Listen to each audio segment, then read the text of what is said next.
নতুনকৈ আহিছিলোঁ, আৰম্ভ কৰিছিলোঁ, গতিকে কথাবিলাক অলপ বেলেগ আছিলে। আৰু যেতিয়া সাহসৰ কথা কৈছোঁ, সাহসৰ তাত কেতিয়া কিন্তু সেই বস্তুটো আকৌ বেকফায়াৰো কৰে, উল্টাকেও আহিব পাৰে। তাৰমানে যোনটো বেমাৰীক মই ভাল কৰিবলৈ কিবা এটা নতুন কাম কৰোঁ, এক্সপেৰিমেণ্টেল বা সেইটো নতুনকৈ প্ৰথমবাৰ কৰা হৈছে তেনেকুৱা ধৰণৰ কথা। যদি সেই কৰিবলৈ যাওঁতে কিবা কাৰণত যদি বেমাৰীটোৰ দুৰ্ঘটনা হয়, তেতিয়া কিন্তু আকৌ সেইটো উল্টাকেও আহে। আৰু সময়ত চিকিৎসা কৰিলে ভালো সোনকালে হয়, মই যোনটো কথা ক'লোঁ। গতিকে মই ক্ৰিটিকেল কেয়াৰ বা পেডিয়াট্ৰিক ইণ্টেনচিভ কেয়াৰত মোৰ ফ'কাছটো আছিল, আৰু সেইটোতে মই ট্ৰেইনিং লৈছিলোঁ দিল্লীত। গতিকে সেইটো আহি মই আৰম্ভ কৰিছিলোঁ। আৰু মোৰ জীৱনৰ প্ৰথম 10-12-15টা বছৰ এনেকুৱা ধৰণৰ শিশুক চোৱা চিতা কৰোঁতে গৈছিলে। মনোভাৱ সেইটোত বৰ এটা পাৰ্থক্য নাই। মানে আমি এটা কথা যে ডাক্তৰ, মই ভাবোঁ যে যিকোনো মানুহে যোনে ডাক্তৰ হয়, তেওঁৰ মনোভাৱটো সদায় এইটো থাকে যে বেমাৰীজন ভাল হওক। কোনো এইটো নাভাবে যে কিবা কাৰণত বেয়া ভাৱটো কেতিয়াও নাথাকে। গতিকে সেইটো মই ভাবোঁ যে ইউনিফৰ্ম চবৰ কাৰণে থাকে। কিন্তু এতিয়া যদি আমি তুলনা কৰোঁ যে আমি দিল্লীত আমাৰ ইয়াতকৈ ভাল, মানে ভাল হোৱাৰ কিছুমান কাৰণ আছে। এটা হ'ল যে তেওঁলোকৰ মেন পাৱাৰৰ শ্বৰ্টেজ নাই।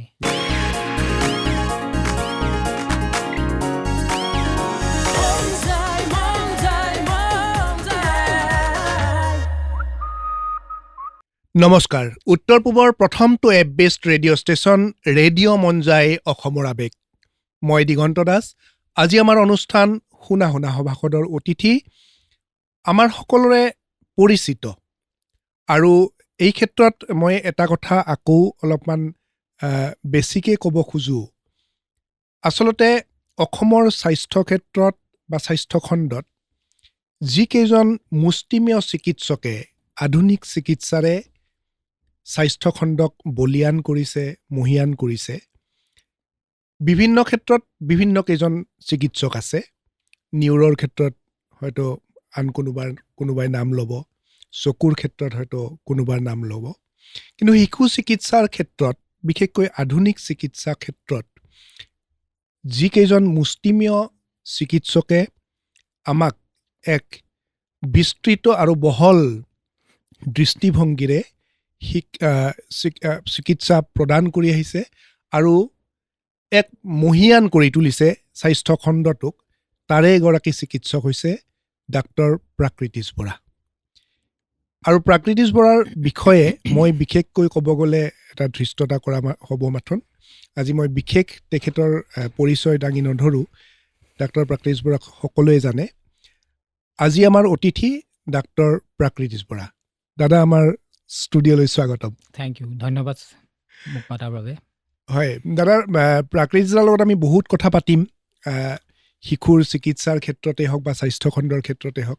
কিন্তু আমাৰ শুনা সভাসদৰ যেতিয়া অতিথি আহে, তেতিয়া তেখেতসকলক আমি প্ৰথমতে শৈশৱ আৰু কৈশোৰৰ কথাখিনি জানি ল'ব খোজোঁ।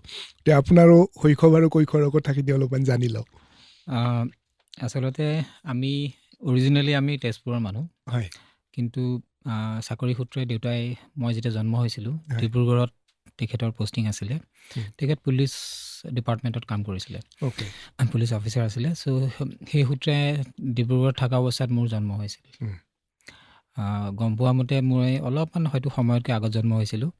আৰু দেউতাৰ ডিউটি থকা অৱস্থাতে মায়ে মোক জন্মদান কৰিছিল। আৰু তাৰপিছত মোৰ শৈশৱকালত বেছিভাগ সময়ত কি হৈছিল, দেউতাৰ বেলেগ বেলেগ জেগাত ট্ৰান্সফাৰ হৈছিলে, পষ্টিং হৈছিলে। চ' তেনেকৈ আমি ঘূৰি ফুৰিছিলোঁ। আৰু কি হৈছিলে, অলপ এটা অস্থায়ী নিচিনা এটা আমাৰ চিটুৱেশ্যন বা হেৰি আছিলে। গতিকে পঢ়া শুনাৰ ক্ষেত্ৰত কি হৈছিলে, কেতিয়াবা ইয়াত কেতিয়াবা তাত ঘূৰি ফুৰিব লগা হৈছিলে। আৰু মোৰ মাৰ মানে মোৰ 2 বছৰৰ পিছত মোৰ ভণ্টিৰ জন্ম হৈছিলে। মোৰ 6 বছৰৰ পিছত মোৰ ভাইটিৰ জন্ম হৈছিলে। ভাইটি অৱশ্যে যেতিয়া জন্ম হৈছে মই তেতিয়া ঠিক বুজিব পৰা হৈছোঁ। তাৰ কথাখিনি মোৰ অলপ মনত আছে। ভণ্টিৰ কথা বৰ এটা বিশেষ নাই। কিন্তু সেই সময়খিনিত কি হৈছিলে, মোৰ ভণ্টি জন্ম হোৱাৰ পিছত মাৰ কিছু বেমাৰত ভুগিছিল মা। আৰু সেই বেমাৰটো মানে শাৰীৰিকতকৈ বেছি মানসিক আছিলে, যাৰ ফলত মা বেছিভাগ সময়তে অসুস্থ থাকিছিল। গতিকে দেউতাৰ কাৰণে সেইটো এটা দিগদাৰী হৈ পৰিছিল যে ল'ৰা ছোৱালীক চোৱা, তাৰপিছত পৰিয়ালটো চোৱা। চ' ফলত মোক মানে বৰ্ডিং স্কুললৈ মোক পঠিয়াই দিছিলে। সৈনিক স্কুল গোৱালপাৰাই আছিল তেতিয়া, ভাল স্কুলৰ ভিতৰত।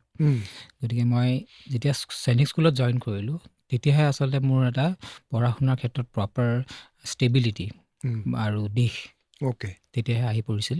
পঢ়িছে সৈনিক স্কুলত? হয়, ক্লাছ 6ৰ পৰা। তাৰ আগলৈকে বাৰু বেলেগ বেলেগ স্কুলত পঢ়িছিলোঁ। চ' যেতিয়া সৈনিক স্কুল মই জইন কৰিলোঁ, মানে অৱতীৰ্ণ হ'লোঁ স্কুলত, তেতিয়া আমাৰ সৈনিক স্কুলখনত তেতিয়া আছিলে খুব সাংঘাতিক ডিচিপ্লিন চব কথাতে, যে কেতিয়া উঠিম, কেতিয়া শুম, কেতিয়া পঢ়িম, কেতিয়া খেলিম, চব বস্তু এটা নিয়মত চলিছিল। গতিকে মোৰ জীৱনতো এটা ডিচিপ্লিন যোনটো আগতে হয়তো নাছিলে, সেইটো আহি পৰিলে। আৰু মই প্ৰথম অৱস্থাত মই মধ্যমীয়া ছাত্ৰ আছিলোঁ, কাৰণ এটা মোৰ অসমীয়া মিডিয়ামৰ পৰা ইংলিছ মিডিয়ামলৈ হঠাৎ পৰিৱৰ্তন হৈছিলে। প্ৰথম অৱস্থাত মানে সেইটো এডজাষ্টমেণ্টত পঢ়া শুনাৰ ক্ষেত্ৰত মই অলপমান মধ্যমীয়া আছিলোঁ, কাৰণ বুজি পাওঁতে সময় লাগিছিল। পিছৰফালে অৱশ্যে ভাল হ'বলৈ সক্ষম হৈছিলোঁ। এতিয়া এনেই শৈশৱকালত মই অলপমান খুটখুটীয়া আছিলোঁ, ভণ্টিয়ে কয়, মানে স্থিৰে থাকিব নোৱাৰিছিলোঁ, ইটো সিটো কৰি থাকিছিলোঁ। কিন্তু সেইবুলি খুব বেছি দুষ্টও নাছিলোঁ, য'ত মানে হয়তো মই স্কুলৰ অথৰিটিৰ পৰা পানিছমেণ্ট পাব লগা হৈছিল বা তেনেকুৱা কথা। এতিয়া আমাৰ স্কুলত যিহেতু খুব ষ্ট্ৰিক্ট ডিচিপ্লিন থাকিছিল, গতিকে সৰু সুৰা কথাও যদি আমি উলংঘন কৰোঁ, ভংগ কৰোঁ, তেতিয়া আমাৰ কিছু পানিছমেণ্টৰ নিয়ম আছিলে। গতিকে সেইবিলাকত মই ভাগ্যক্ৰমে কেতিয়াও হ'ব লগা মানে পৰিলক্ষিত হোৱা নাছিলোঁ। গতিকে স্কুলৰ সেই যোনটো গতানুগতিক ডিচিপ্লিন লাইফ, সেইটো মতেদি চলি আহিলোঁ। আহি ক্লাছ 8-9ত আমি অলপমান কি হয়, সেইটো সময়ত আমাৰ স্কুলৰ ল'ৰা ছোৱালীবিলাক আমাৰ যেতিয়া গেট টুগেডাৰ হয় বা আমাৰ স্কুলৰ এনুৱেল ডে হয়, তেতিয়া আহে। চ' তেওঁলোকৰ পৰা আমি এটা মটিভেশ্যন লওঁ যে ভৱিষ্যতে আমি কি কৰিম জীৱনত। গতিকে বেছিভাগ ল'ৰা ছোৱালী তেতিয়া কি হৈছিলে, NDAৰ পৰা আহিছিলে, নেশ্যনেল ডিফেন্স একাডেমি, বা যোন আৰ্ম ফৰ্চেছত কাম কৰি আছে। সৈনিক স্কুলৰ মানে সেই লক্ষ্যই সেইটো, যে আমাৰ দেশৰ কাৰণে যাতে সৈনিক আমি তৈয়াৰ কৰোঁ। নামেই সৈনিক স্কুল। গতিকে ডিফেন্স যোনটো মেকানিজিম আমাৰ দেশৰ, সেইটো মজবুত কৰিবৰ কাৰণে যাতে আমি মেন পাৱাৰ দিব পাৰোঁ। গতিকে কিন্তু চামাও মানে মই মাৰ বেমাৰৰ কাৰণেই হওক বা বিভিন্ন কাৰণেই হওক, মই ডিফেন্সৰ কাৰণে মোৰ কেতিয়াও ইণ্টাৰেষ্টটো নাছিলে। গতিকে ক্লাছ 8-9ম শ্ৰেণীত পঢ়ি থাকোঁতে মই ঠিক ঠাক কৰিলোঁ যে মই ডাক্তৰী লাইনটোৱে ল'ম। আৰু মাৰ বেমাৰটো এটা প্ৰধান কাৰণ, যে মা সুস্থ কিয় নহয়। গতিকে সেইটোৱে মোক খুব এটা মনত আঘাত দিছিল, আৰু এট দ্য ছেইম টাইম মোক মানে এটা ষ্টিমুলেশ্যন বা মোক এটা হেৰি কৰিছিল যে মই এটা ভাল এজন ডক্তৰ হ'ব লাগে, চিকিৎসক হ'ব লাগে। চ' সেইটো ফালৰ পৰা যেতিয়া মই দৃঢ় হ'লোঁ যে মই ডাক্তৰীয়ে পঢ়িম, গতিকে স্কুলৰ পৰা মই ভালকৈ পাছ কৰি অহাৰ পিছত মই গুৱাহাটী মেডিকেল কলেজত জইন কৰিলোঁ। হায়াৰ ছেকেণ্ডাৰীলৈকে তালৈকে সৈনিক স্কুলতে আছিলোঁ, আৰু স্কুলৰ পৰা ডাইৰেক্টলি মই 86ত মেডিকেল কলেজ জইন কৰিলোঁ। তাৰপিছত 91ত MBBS পাছ কৰিলোঁ। এবছৰ হাউচ জব, যোনটো সেইটো সময়ত আমাৰ মেণ্ডেটৰী আছিলে। গতিকে সেইটো সময়ত মই চাৰ্জাৰী আৰু কি পঢ়িম এইটো অলপ এটা কনফিউজন আছিলে। মই ভাবিছিলোঁ যে মই চাইকিয়াট্ৰিয়ে পঢ়িম বুলি, মাৰ বেমাৰটোৰ প্ৰতি লক্ষ্য ৰাখি পেলাই। কিন্তু যেতিয়া আমাৰ ৰোটেটৰী ইণ্টাৰ্ণশ্বিপ বুলি যোনটো কোৱা যায়, ইণ্টাৰ্ণশ্বিপ পিৰিয়ড কি হয়, তুমি বেলেগ বেলেগ ডিপাৰ্টমেণ্টত যাব লাগে। তাত হয়তো এমাহ, কেতিয়াবা কিছুমানত 2 মাহ পাৰ কৰিব লাগে, বুজি পাবৰ কাৰণে যে কোনটো ব্ৰাঞ্চ কেনেকুৱা। গতিকে যেতিয়া মই শিশু বিভাগত আহিলোঁ, তেতিয়াহে মই বুজি পালোঁ যে আচলতে মই এইটো বিভাগৰ কাৰণেহে যোগ্য, বা মোৰ যোনটো মানে যোনটো মোৰ মানসিক যোনটো মোৰ যোনটো কৰিবলৈ ইচ্ছা, যেনেকুৱা ধৰণৰ কাম, হয়তো এইটো ডিপাৰ্টমেণ্টত থাকিলেহে মই কৰিব পাৰিম। তেতিয়া শিশুবিলাকৰ খুব ইনফেকশ্যন হৈছিল, ডায়েৰিয়া হওক বা শ্বাস প্ৰশ্বাসৰ প্ৰব্লেম হওক, নিমনিয়া হওক, এনেকুৱা ধৰণৰ বেমাৰবিলাক শিশুৰ খুব হৈছিল সেইটো সময়ত। গতিকে সেই তেনেকুৱা শিশুবিলাকক যাতে মই ভাল কৰিবলৈ সক্ষম হওঁ, বা শিশুবিলাকক যোনটো এটা আনন্দ পোৱা যায় ভাল হ'লে, সেই বস্তুটো মই বেলেগ ডিপাৰ্টমেণ্টত পোৱা নাছিলোঁ। ফলত ইণ্টাৰ্ণশ্বিপৰ পিছত মোৰ ইণ্টাৰেষ্টটো আহিলে শিশু ৰোগ বিশেষজ্ঞ হিচাপে কাম কৰিবলৈ। প্ৰাকৃতিক আপোনাৰ শিশু ৰোগৰ ক্ষেত্ৰত আমি পৰৱৰ্তী সময়ত আৰু বিভিন্ন কথা পাতিম, কিন্তু মই এনেকুৱা ভাবোঁ যে যেতিয়া মই আপোনাক প্ৰথম লগ পাইছিলোঁ, সেইটো এটা মোৰ এটা বেলেগ ধৰণৰ মানে এটা কৌতূহল আছিলে যে সকলোৰে মুখত শুনি আছোঁ প্ৰাকৃতিক বৰা। আপোনাক যেতিয়া পালোঁ তেতিয়া মোৰ এগৰাকী সহকৰ্মীয়ে তেওঁৱে কৈছিলে, চাওক ডক্টৰে কেনেকুৱাকৈ কাষ্টমাইজড মানে সকলো বস্তু ইউজ কৰে শিশু ৰোগৰ ক্ষেত্ৰত। তেতিয়ালৈকে অৱশ্যে ইমান আমি নাজানো যে আনে কিবা কৰে নে নকৰে, কিন্তু আপোনাক যেতিয়া দেখা পালোঁ তেতিয়াৰ পৰা দেখিলোঁ যে আপুনি চব বস্তুৱেই শিশুৰ ক্ষেত্ৰত লৈ পেলাই মানে কৰিব খোজে কাষ্টমাইজড ৱেত। আৰু যিবিলাক আমি ৰোগীও পাওঁ বা ৰোগীৰ অভিভাৱক, ৰোগীকটো আমি আৰু কথা পাতিবৰ যিহেতু শিশু, অভিভাৱকসকলে সেই কথাটো মোক খুবেই কয় যে আপোনাক পোৱাৰ পিছত তেওঁলোকৰ কাহিনীটো বদলি যায়।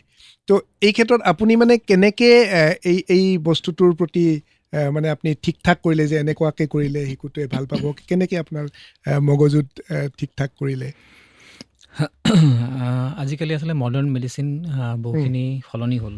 হয়, আজিকালি বেছিভাগ বস্তুৱে কি হয়, এভিডেঞ্চ বেছড। মানে আমি নিজৰ ইচ্ছামতে বা নিজৰ হেৰিমতে আমি সকলো কাম কৰিব নোৱাৰোঁ। কিন্তু আকৌ কি হয়, মেডিচিন বস্তুটো এনেকুৱা যে সেইটো অংক নহয় যে সদায় 2+2 4 হ'ব, এনেকুৱা নহয়। গতিকে কথাবিলাক সলনি হৈ থাকে।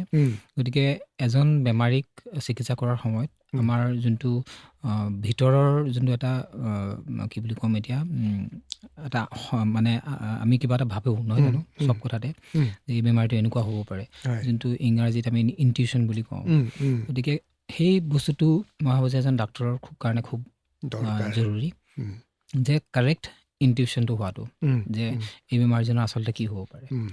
আৰু 2 নম্বৰতে আমি প্ৰফেশ্যনৰ কাৰণে যোনটো আমাৰ মনোযোগতা হ'ব লাগে বা পেশ্যন হ'ব লাগে, সেই বস্তুটো থাকিব লাগিব। কাৰণ এজন বেমাৰীৰ কথা যেতিয়া ধৰিব পৰা নাযায়, বহুত সময়ত হয় তেনেকুৱা, তেতিয়া কি হ'ব, সেই বস্তুটোত লাগি থকাটো, সেইটো খান্দাটোক যে এইটো কি হ'ব পাৰে, কি মই ভুল কৰি আছোঁ বা কি মই মিছ কৰি আছোঁ, মই কি ধৰিব পৰা নাই, যেতিয়া আমি সেইটোত লাগি থাকিম তেতিয়া মনটোৱে কিবা নহয় কিবা এটা ৰাস্তা বিচাৰি পায়। গতিকে সদায় যে মই প্ৰথমতে এজন বেমাৰীক সকলো ধৰি পেলাওঁ সেনেকুৱা নহয়। গতিকে কিন্তু সেই চেষ্টাটো সদায় থাকে, আৰু সেই চেষ্টাটোত যেতিয়া এজন মানুহ লাগি থাকে, মই ভাবোঁ যিকোনো ডক্টৰেই সক্ষম হ'ব। আৰু কেতিয়াবা কি হয়, অলপমান সাহসৰ প্ৰয়োজন হয়। আৰু সেইটো মই কিয় কওঁ, তাৰমানে মই যেতিয়া প্ৰথম আহিছিলোঁ গুৱাহাটীলৈ, তেতিয়া শিশুৰ যোনটো ইমাৰ্জেঞ্চি ব্যৱস্থা সেইটো প্ৰাইভেট ছেক্টৰত নাছিলে। যে যদি গুৱাহাটীত এজন শিশুৰ আক্ৰান্ত হয় কিবা ছিৰিয়াছ বেমাৰত, তেওঁৰ অপশ্যন খালী মেডিকেল কলেজ আছিল। গতিকে মই যিহেতু দিল্লীত মোৰ ক্ৰিটিকেল কেয়াৰৰ ট্ৰেইনিং লৈ পেলাই আহিছিলোঁ, গতিকে মই এইটো থিৰাং কৰি লৈছিলোঁ যে মই যিকোনো ছিৰিয়াছ বেমাৰী আহিলে মই ৰেফাৰ কৰি নিদিওঁ, নিজে চাবলৈ ব্যৱস্থা কৰিম। আৰু সেইটো মনোভাৱ লৈয়ে কাম আৰম্ভ কৰিছিলোঁ ইণ্টাৰনেশ্যনেল হস্পিটেল, এতিয়া যোনখন এপ'ল' হস্পিটেল হ'ল। তাতে মই ডিপাৰ্টমেণ্টটো মোটামুটি আৰম্ভ কৰা মোৰ সহকৰ্মী আছিলে। গতিকে সেই সময়ত মই যোনবিলাক আমাৰ ডাঙৰ পিডিয়াট্ৰিচিয়ান আছিলে গুৱাহাটীত, তেখেতসকলক মই এটা কথা কৈছিলোঁ যে আপোনালোকে যে পেচেণ্টবিলাক পঠিয়াই দিয়ে, যোনবিলাক ছিৰিয়াছ পেচেণ্ট, যোনে প্ৰাইভেট ছেক্টৰত নোৱাৰে, সামৰ্থ্য নাই, তেওঁলোকতো বাৰু মেডিকেল কলেজ যাবই, কিন্তু যোনে অলপমান তেনেকুৱা ধৰণৰ কেয়াৰ বিচাৰে, পাৰ্চনেলাইজড বা অলপমান বেছি ভালকৈ চোৱাটো, চ' তেওঁলোকক আপুনি মোৰ ওচৰলৈ পঠাব। গতিকে তেতিয়া সেই 2-এটা পেচেণ্ট আহিছিল তেনেকৈ, আৰু তেওঁলোকৰ লগত মই দিনে ৰাতিয়ে লাগিছিলোঁ। গতিকে সাহসৰ কথাটো কিয় ক'লোঁ মই, যে সেইটো সময়ত 2002ত দুজন শিশু যোনে মানে উশাহৰ শ্বাস প্ৰশ্বাসৰ এটা প্ৰব্লেম আমি RDS বুলি কওঁ, সেইটোত আক্ৰান্ত হৈছিল। আৰু যোনটো ব্যৱস্থা সেইটো সময়ত ল'ব লাগে, তেতিয়া আমাৰ আচলতে ডাঙৰ শিশু নিউবৰ্ণ নৱজাতকৰ বা ডাঙৰ শিশুৰ ICU নোহোৱাকৈ সেই ব্যৱস্থাবিলাক কৰিব পৰা নাযায়। আৰু যদিও মেডিকেল কলেজত নিউবৰ্ণ নৱজাতকৰ ICU আছিলে, কিন্তু তাতে ভেণ্টিলেটৰ বা শ্বাস প্ৰশ্বাস দিয়া যোনবিলাক মেচিনৰ প্ৰয়োজন আছিলে সেইবিলাক নাছিলে। মই 2002 কথা কৈ আছোঁ। তেতিয়া সেই তেনেকুৱা শিশু দুটাক আমি যোনটো ব্যৱস্থা ল'ব লাগে, যোনটো মেডিচিন আমি হাওঁফাওঁত দিব লাগে, মই সাহস কৰিছিলোঁ যে ভেণ্টিলেটৰ নোহোৱাকৈ আমি দিম। আৰু দিয়াৰ পিছত তেওঁলোকক আমি হাতেৰে কাৰণ সেই মেডিচিনটো দিলে শিশুটিৰ উশাহ শ্বাস প্ৰশ্বাস বন্ধ হৈ যায়।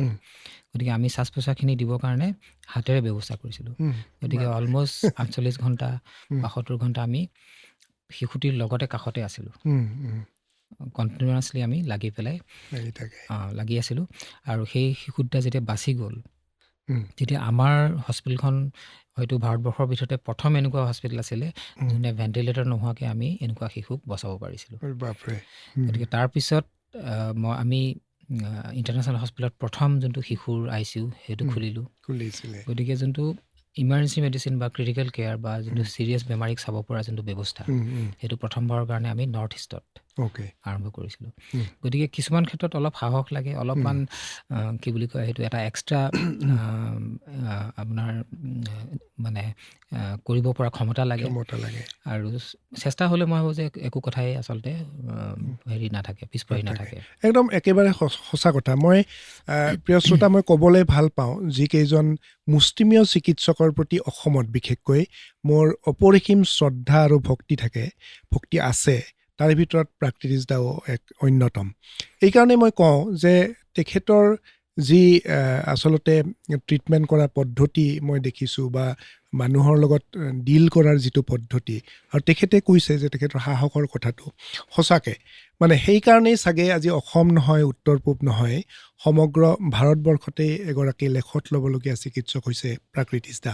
মই প্ৰাকৃতিচ দা আপোনাক এটা কথা সুধিব খোজোঁ যে শিশু চিকিৎসাৰ ক্ষেত্ৰত ধৰক আপুনি 2002ৰ কথাটো কৈছে, এতিয়াও কিছু পৰিমাণে যদি আমি প্ৰাইভেট ছেক্টৰটো বাদ দিওঁ, চৰকাৰী খণ্ডত এতিয়াও কিছু পৰিমাণে চালুকীয়া অৱস্থাতে আছে নেকি শিশু চিকিৎসাৰ ক্ষেত্ৰত কৈছোঁ? আপুনি ভাবেনে তেনেকৈ? নহয়, এতিয়া নাভাবোঁ আৰু, কাৰণ সেইটো সময়ত বেলেগ কথা আছিলে। কিন্তু এতিয়া আমাৰ সময়ৰ লগত মই ভাবোঁ যে প্ৰাইভেট ছেক্টৰে হওক বা গভৰ্ণমেণ্ট ছেক্টৰে হওক সমানে আগবাঢ়ি গৈছে। আৰু যোনবিলাক ব্যৱস্থাৰ প্ৰয়োজন সেইখিনি মই ভাবোঁ যে মেডিকেল কলেজেই হওক, হয়তো এটা কথা যে গভৰ্ণমেণ্ট হস্পিটেলবিলাকৰ বেলেগ বেলেগ লেভেল আছে। মেডিকেল কলেজত যোনখিনি ব্যৱস্থা আছে সেইখিনি হয়তো বেলেগ এখন হস্পিটেলত নাথাকিব। কিন্তু মেডিকেল কলেজত যদি আমি ৰিজাই চাবলৈ যাওঁ, এতিয়া আমি যিখিনি কাম কৰোঁ তেওঁলোকেও কৰে, সমানে কৰে, হয়তো বেছি ভালো কৰিব পাৰে নাজানো। গতিকে মই পিছ পৰি আছে বুলি নাভাবোঁ। আৰু মই এইটো ভাল কথা আমাৰ অসমৰ কাৰণে যে চব শ্ৰেণীৰ মানুহে, যে যোনে গভৰ্ণমেণ্ট হস্পিটেলত যাব, যোনে প্ৰাইভেটত যাব, সমানে চিকিৎসা পাব আৰু ভালকৈ চিকিৎসা পাব। খালি মোৰ সময়টো বেলেগ আছিলে, মই নতুনকৈ আহিছিলোঁ, আৰম্ভ কৰিছিলোঁ, গতিকে কথাবিলাক অলপ বেলেগ আছিলে। আৰু যেতিয়া সাহসৰ কথা কৈছোঁ, সাহসৰ কথাত কেতিয়া কিন্তু সেই বস্তুটো আকৌ বেকফায়াৰো কৰে, উল্টাকেও আহিব পাৰে। তাৰমানে যোনটো বেমাৰীক মই ভাল কৰিবলৈ কিবা এটা নতুন কাম কৰোঁ, এক্সপেৰিমেণ্টেল বা সেইটো নতুনকৈ প্ৰথমবাৰ কৰা হৈছে, তেনেকুৱা ধৰণৰ কথা। যদি সেই কৰিবলৈ যাওঁতে কিবা কাৰণত যদি বেমাৰীটোৰ দুৰ্ঘটনা হয়, তেতিয়া কিন্তু আকৌ সেইটো উল্টাকেও আহে। গতিকে সেই সাহসৰ লগত আকৌ কিছুমান পজিটিভ মানে ডিচিশ্যন লোৱাটো বহুত জৰুৰী। তেনেকুৱা কেতিয়াবা এনেকুৱা ঘটনা ঘটিছেনে আপোনাৰ ক্ষেত্ৰত? মানে একদম ডাইৰেক্টলি হোৱা নাই, কিন্তু এনেকুৱা হৈছে যে এজন বেমাৰীক মই চাইছিলোঁ হয়তো কিছুদিনৰ আগতে। তাৰপিছত ৰাতি হয়তো মোক বিচাৰি আহিছিলে। বিচাৰি অহাৰ পিছত এতিয়া কেতিয়াবা মই বেলেগ জেগাত থাকিব পাৰোঁ, গতিকে মোৰ জুনিয়ৰে হয়তো চালে বা মোৰ যোন আছিলে ডিউটিত তেওঁ চালে। আৰু মই কেতিয়াবা কি হয়, মাক দেউতাকেও যে ছিৰিয়াছ শিশুৰ দুটা কথা, এটা হ'ল যে খুব সোনকালে জটিলো হয়, খুব সোনকালে ভালো হয়, দুইটাই আছে তেওঁলোকৰ। গতিকে এজন বেমাৰীৰ কথা কওঁ মই নাম নোলোৱাকৈ, যে ৰাতিটো চটফটাই আছিলে। ৰাতি এবাৰ হস্পিটেললৈ আহিলে, তাৰপিছত আমাৰ যোন ডিউটি ডক্টৰে চাই পেলাই ক'লে যে থকাটো ভাল হ'ব হস্পিটেলত, কিন্তু তেওঁলোকে ওচৰতে ঘৰ, গতিকে আমি দৰকাৰ হ'লে ঘূৰি আহিম বুলি গুচি গ'ল। ৰাতিপুৱা যেতিয়া খুব পুৱতি নিশা আহি পালে, তেতিয়াতো খুবেই ছিৰিয়াছ বেমাৰীজন, তেওঁক ICUত ভৰ্তি কৰা হ'ল। সেই পেচেণ্টজনক মই আগতে আচলতে চাই থাকোঁ, কি সৰু সুৰা বেমাৰ আজাৰৰ কাৰণে। গতিকে আহি যেতিয়া ভৰ্তি হ'ল আৰু যেতিয়ালৈকে মই আহি পাইছোঁ, হয়তো 9:30 10 বজাত যিমানখিনি সাধাৰণতে মই আহোঁ, আহি পাই যেতিয়া পাইছোঁ তেতিয়া বেমাৰীজন খুবেই ছিৰিয়াছ আৰু তেখেতক আমি বচাব নোৱাৰিলোঁ, সেই শিশুটিক আমি বচাব নোৱাৰিলোঁ। গতিকে সেই মাক দেউতাকৰ কাৰণে মই হয়তো এজন খুব ভাল ডক্টৰ নহ'ব পাৰোঁ এতিয়া, কিন্তু সেই কিছুমান বস্তু আছে যোনটো আমাৰ হাতৰ ভিতৰত নাথাকে, সেইটো আমি ওপৰৱালাৰ হাতত দিব লাগিব তেওঁ কি বিচাৰিছে কেনেকৈ বিচাৰিছে কিন্তু আমাৰ কথা যে চেষ্টা যোনটো চেষ্টা থাকিব লাগিব যে শিশুটিৰ কাৰণে যিখিনি আমি চবতছে ভাল ব্যৱস্থা ল'ব পাৰোঁ সেই চেষ্টাটো যদি আমি কৰিছোঁ তেতিয়া এটলিষ্ট মানে মই মুখখন ঢাকিবলৈ মানে ভগৱানৰ আগত মই মুখখন ঢাকিব নালাগে বহুত ডাঙৰ কথা কিন্তু এনেকুৱা কেতিয়াবা হয় নেকি প্ৰাকৃতিক যে প্ৰফেচনেলিজিমৰ ক্ষেত্ৰত ধৰক এতিয়াৰ সময়ৰ যিখিনি ধৰক নতুনকৈ চিকিৎসক আগবাঢ়ি আহিছে বা আপোনাৰ সময়ৰ চিকিৎসকৰ মাজত কিবা পাৰ্থক্য দেখেনে পাৰ্থক্য আছে এতিয়া আমি যদি ডক্টৰ বি বৰুৱাৰ সময়ৰ পৰা লওঁ বা আমাৰ ডক্টৰ ধীৰেণ বৰদলৈৰ সময়ৰ কথা লওঁ তেওঁলোক অসমৰ AMC কলেজৰ প্ৰথম বেটছৰ ষ্টুডেণ্ট চ' তেওঁলোকৰ যোনটো হেৰি আছিলে কি বুলি এথিক্স বা মনোভাৱ আছিলে ডাক্তৰ হিচাপে আমাৰ প্ৰফেশ্যনটো হৈছে নোবেল প্ৰফেশ্যন আমি যিকোনো কথা ভবাৰ আগতে আমি সদায় বেমাৰীটো যে ভাল হ'ব সমাজৰ ভাল হওক সেই কথাটো আগতে ভাবিব লাগিব তাৰপিছতে বাকী চব কথা আহিব কিন্তু সেই ভাৱধাৰা মই ভাবোঁ যে তেতিয়াৰ পৰা কিছু পৰিমাণে হ'লেও কমি আহিছে এতিয়া আমাৰ সময়ত আমি সৰু থাকোঁতে আমি যেতিয়া ডেকা থাকোঁতে যেনেকুৱা আছিলোঁ তাৰ তুলনাত হয়তো এতিয়া কিছু পৰিমাণে বেলেগ হৈছে মই ভাল হৈছে বেয়া হৈছে সেইটো নকওঁ সময়ৰ লগত সমাজখনো বদলে মানুহো বদলে মানুহৰ চিন্তাধাৰা বা ভাৱধাৰা চব বদলে গতিকে যোনটো আগৰ দিনত কথা আছিল যে ডাক্তৰ এজনে পইচা পাতিৰ কোনো খবৰ নোলোৱাকৈ বেমাৰী চাইছিল বহুত ডাক্তৰ তেনেকুৱা আছে যে বেমাৰীটোৱে যদি চাউলো দিছে চাউলৰ পৰা চাউলখিনি লৈয়ে বেমাৰীক চাইছিলে গতিকে তেনেকুৱা দিনো আছিল শুনিছোঁ আমি আমাৰ ছিনিয়ৰৰ পৰা এতিয়া আমাৰ দিনত কথাবিলাক অলপ বেলেগ হৈ গ'ল এতিয়া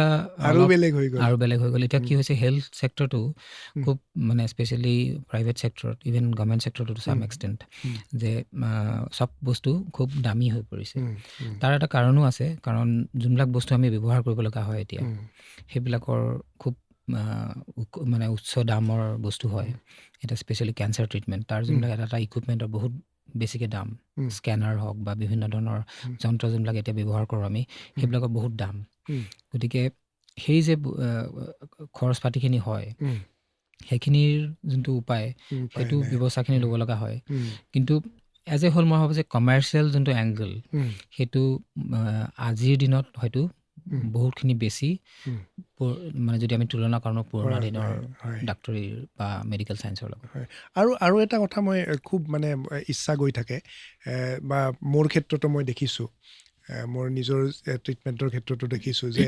কেতিয়াবা মানে আমাৰ অসমৰ ক্ষেত্ৰতেই হওক বা আমাৰ উত্তৰ পূবৰ কিছুমান ষ্টেটৰ ক্ষেত্ৰতেই হওক তাতকৈ বাহিৰৰ মানে অসমৰ বাহিৰৰ প্ৰফেচনেলিজিম কওক বা আপোনাৰ কিছুমান এনেকুৱা ধৰক চিকিৎসা ক্ষেত্ৰতেই হওক কিছুমান তাৰতম্য দেখা পোৱা যায় বা প্ৰফেচনেলিজিমটো তেওঁলোকৰ যেন বেছি এনেকুৱা দেখা পায় আপুনি গোটেই বিশ্বতেই মোটামুটি বহু ঠাই গৈছে আপুনি এজন লেখত ল'বলগীয়া ডক্তৰ গতিকে আপুনি কেনেকৈ ভাবে যে অসমৰ বাহিৰত ল'ৰা ছোৱালীৰ প্ৰফেচনেলিজিমটোৰ ক্ষেত্ৰত আমাৰ ইয়াৰে প্ৰফেচনেলিজিমটোৰ অলপমান ক'ৰবাত হেৰফেৰ হয় নেকি বা থাকে নেকি তেনেকুৱা মই ভাবোঁ যে যোনটো আমাৰ মনোভাৱ সেইটোত বৰ এটা পাৰ্থক্য নাই মানে আমি এটা কথা যে ডাক্তৰ মই ভাবোঁ যে যিকোনো মানুহে যোনে ডাক্তৰ হয় তেওঁৰ মনোভাৱটো সদায় এইটো থাকে যে বেমাৰীজন ভাল হওক কোনো এইটো নাভাবে যে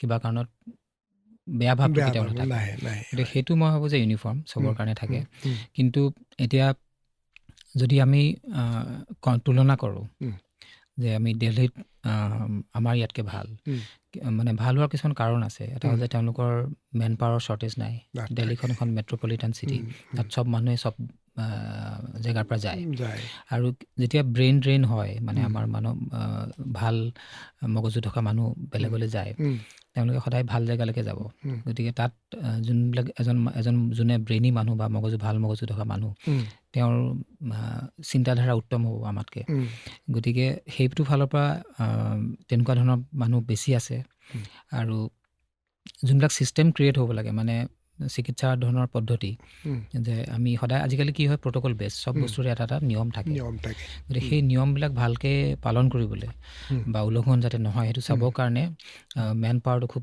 দৰকাৰী আৰু লগতে যোনবিলাক ব্যৱস্থা সেইবিলাক হয়তো যন্ত্ৰ হ'ব পাৰে বা বিভিন্ন ধৰণৰ কথা হ'ব পাৰে তাত কি হয় সেইবিলাক তাতে সহজতে উপলব্ধি হয় গতিকে যিকোনো এখন উন্নত জেগাত যেতিয়া এখন হস্পিটেল হয় সেইবিলাক ক্ষেত্ৰত তেওঁলোকে আগবঢ়া হয় কিন্তু কিছুমান বেমাৰ আছে যেনেকৈ যোনবিলাক সাধাৰণ বেমাৰ যে টাইফইড হৈছে বা কাৰোবাৰ মেলেৰিয়া হৈছে কাৰোবাৰ ডেংগি হৈছে এনেকুৱা ধৰণৰ বেমাৰবিলাক যোনটো সকলো জেগাতে সমানেই চিকিৎসা হ'ব সেইটো গুৱাহাটীতে হওক দিল্লীতে হওক বা নিউয়ৰ্কতে হওক সেইটো বেলেগ নহয় গতিকে মানুহে এটা স্বভাৱ থাকে যে এখন আমাৰ গুৱাহাটীতকৈ তলৰ খাপৰ জেগাৰ পৰা ধৰক এক্সাম্পল দিছোঁ মই নগাঁও হওক বা তেজপুৰ হওক বা তেনেকুৱা ধৰণৰ তাৰ মানুহে ভাবে যে গুৱাহাটীত বেছি ভাল হ'ব গুৱাহাটীৰ মানুহে ভাবে চেন্নাইত বেছি ভাল হ'ব চেন্নাইৰ মানুহে ভাবে যে হেৰি কি লণ্ডনত ভাল হ'ব গতিকে সেইটো মনোভাৱ সদায় থাকে মানুহৰ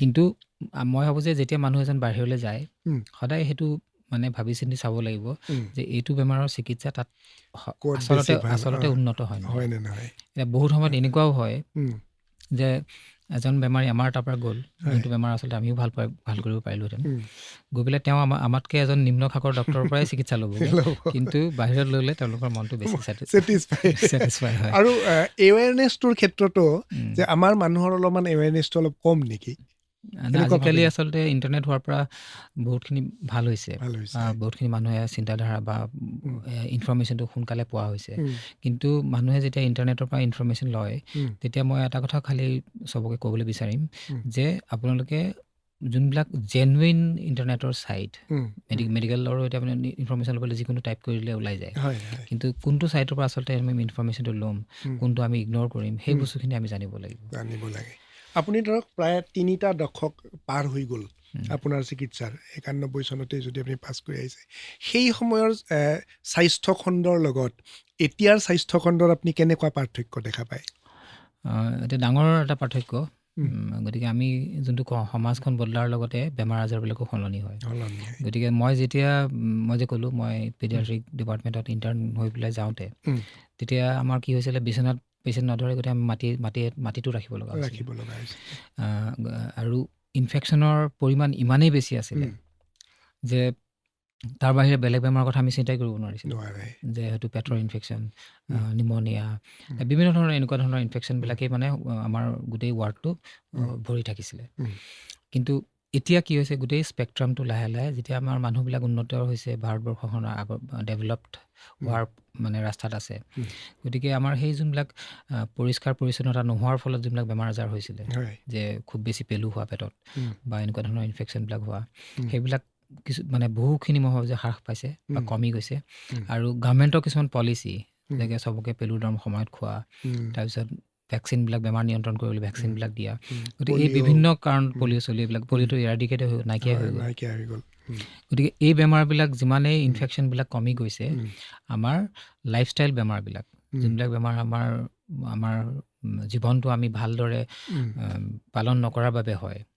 যে আমি শিশুৰ কি কাম খেলা ধূলা কৰিব লাগে মেইন তাৰপিছত পঢ়া শুনা তাৰপিছত আমাৰ সিহঁতৰ মনটো ফূৰ্তিত থাকিব লাগে খেলা ধূলা এইবিলাকৰ মাজত থাকিব লাগে কিন্তু আজিকালি শিশু কি হৈছে আজিকালিতো শিশুৰ খেলা ধূলা কৰিবলৈ জেগা নাই গতিকে বেছিভাগ শিশুৱে মোবাইল লৈ থাকে তাৰপিছত জাংক ফুড খায় গতিকে শিশুৰ ক্ষেত্ৰত আগতে আমি গল ব্লাডাৰ নিচিনা বেমাৰ পোৱাটো বৰ আচৰিত কথা আছিলে কিন্তু আজিকালি সেইটো সাধাৰণ হৈ পৰিছে বহুত বেছি হয় গতিকে আৰু বহুত বেছি এনেকুৱা মোৰ লাগে মই আপোনাক সদায় সুধিম বুলি ভাবোঁ যে ডাটাটো আমি যদি আঁতৰাই থওঁ ডাটাৰ কথালৈকে নাযাওঁ প্ৰায় মইতো যেতিয়াই শুনো বা আপোনাৰ লগত মোৰ যিহেতু সম্পৰ্কটো আছেই তথাপিতো দেখোঁ যে প্ৰায় 90% জন্মৰ লগে লগে কিবা নহয় কিবা যেন এটা সমস্যা লৈ আহে এনেকুৱা লাগে মোৰ বহুত আপোনাৰো এনেকুৱা লাগেনে যে বহুত বেছি বাঢ়িছে এনেকুৱা কিছুমান ডিজিজ নহয় ডিজিজ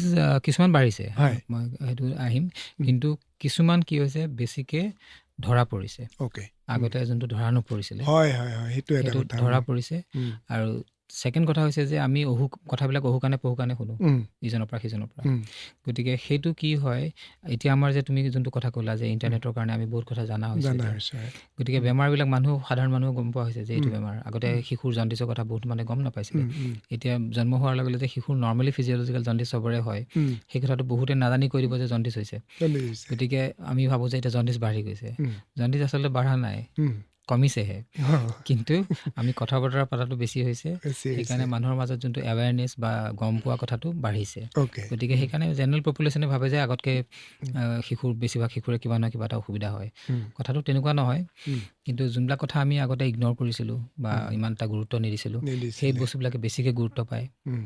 আৰু এতিয়া নিউক্লিয়াৰ ফেমিলি হোৱাৰ পিছত কি হৈছে যে ঘৰত ডাঙৰৰ এটা যোনটো মানে প্ৰভাৱ থাকিছিলে বা যোনটো কাৰণে মাক দেউতাকে অলপ ৰক্ষা পাইছিল বা কিছুমান চিন্তাৰ পৰা দূৰত থাকিব পাৰিছিলে, সেই বস্তুটো কমি গৈছে। দুইজন নতুন মাক দেউতাক, দুইজনে হয়তো কামো কৰে, সময় ভালকৈ দিব নোৱাৰে।